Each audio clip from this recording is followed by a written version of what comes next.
The hearing of the Committee on Justice is hereby called to order. Ang impeachment ay isa sa pinakamalakas na mekanismo ng demokrasya sa bansa.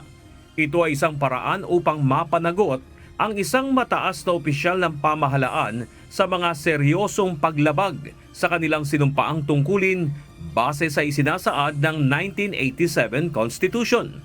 Ano nga ba ang impeachment? Ito ay isang proseso alinsunod sa konstitusyon kung saan maaring mapaalis sa pwesto ang isang mataas na opisyal ng gobyerno.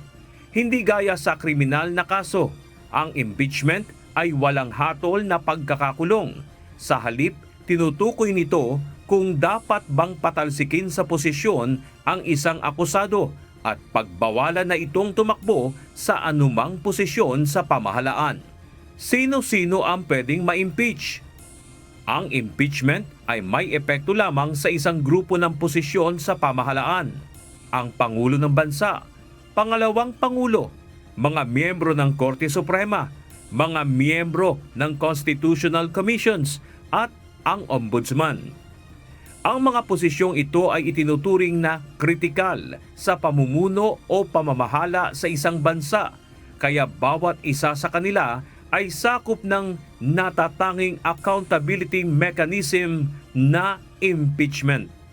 Ano ang mga batayan o grounds para ma-impeach ang isang opisyal ng pamahalaan? Ang sinuman sa mga tinukoy na opisyal ay posibleng ma-impeach sa mga sumusunod na dahilan: tahasang paglabag sa konstitusyon, pagtataksil sa bayan, panunuhol, katiwalian o pangungurakot, iba pang mabibigat o malalang krimen at pagtatraidor sa tiwala ng publiko. Sa mga ito, ang pagtatraidor sa tiwala ng publiko ang madalas na pinagdedebatihan dahil sa paglabag sa inaasahang gawi at pag-uugali ng isang naglilingkod sa bayan. Paano tumatakbo ang proseso ng impeachment? Nagsisimula ang impeachment process sa Kamara de Representante, kung saan sino mang mambabatas o ordinaryong mamamayan at may suporta o endorsement ng kongresista ay maaring maghain ng reklamo laban sa isang mataas na opisyal ng gobyerno na maaring ma-impeach sa ilalim ng saligang batas. Kailangang matukoy ng House Justice Committee kung sufficient in form and substance ang reklamo. Kung magkagayon, ang respondent ay bibigyan ng pagkakataong sumagot sa reklamo. Pagkatapos ay tutukuyin ng komite base sa mga ebidensya, salaysay at deliberasyon kung may probable cause ang complainant. Kung may probable cause, sa pamamagitan ng mayorya ng boto ng mga miyembro ay dadalhin sa plenaryo ang reklamo kung saan ito tatalakayin ng lahat ng mambabatas. Sa pamamagitan ng 1/3 ng kabuuang bilang ng mga mambabatas, saka palang iaakyat ang Articles of Impeachment sa Senado para sa formal na paglilitis. In the absence of other challenges which may hamper the trial in the Senate, I think the senators will be able to convene within the reasonable period of time as pronounced in the decision of the Supreme Court. Ano ang bahagi ng Senado? Ang Senado ang magsisilbi namang impeachment court, kung saan ang mga senador ang tatayong huwes. Ang mga kongresista naman ang tatayong prosecutors o taga-usig. Kapag ang nasasakdal ay ang Pangulo ng Bansa, ang Chief Justice magsisilbing presiding judge. Upang umusad sa conviction, kailangan ng 2/3 ng boto ng mga senador. Kapag convicted ang isang opisyal, siya ay aalisin sa pwesto at hindi na kailanman maaaring kumandidato sa anumang posisyon sa pamahalaan. Bukod dito, maaari rin siyang makasuhan pa sa lokal na korte. Ano-ano ang mga limitasyon ng impeachment?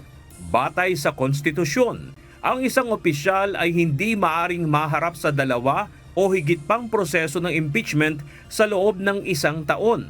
Ang impeachment o pagpapatalsik sa pwesto ay hindi kasing kahulugan ng criminal conviction. Sino-sino na ba ang napatawan ng impeachment sa Pilipinas? Sa Pilipinas, ilang opisyal na ang sumailalim o nahatulan sa kasong impeachment. Isa na rito si dating Pangulong Joseph Estrada noong taong 2000. Bagaman umusad ang proseso, hindi rin ito natapos dahil sa malawakang protesta na dahilan ng pagpapatalsik sa kanya.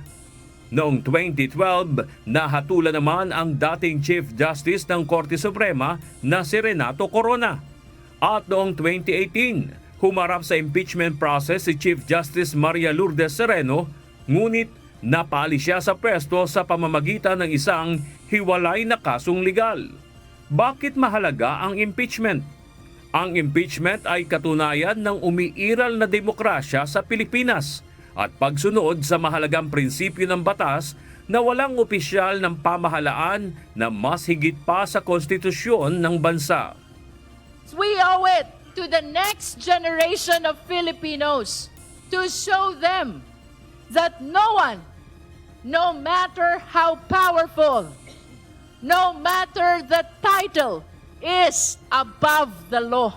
Sa pamamagitan ng kapangyarihan ng Kongreso na simulan at desisyonan ng mga reklamo ng impeachment, nabibigyan diin sa isang opisyal ng gobyerno na meron siyang politikal at legal na responsibilidad sa bayan na kailangan niyang panagutan oras na ito ay kanyang malabag.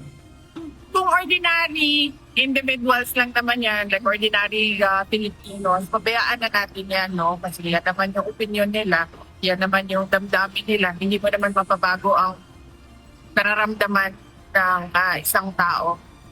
But it is different siguro kapag congressman na yung nagsasabi or senator na yung nagsasabi. Kasi magtatanong ka, bakit sobrang sigurado ka na tapos na ito?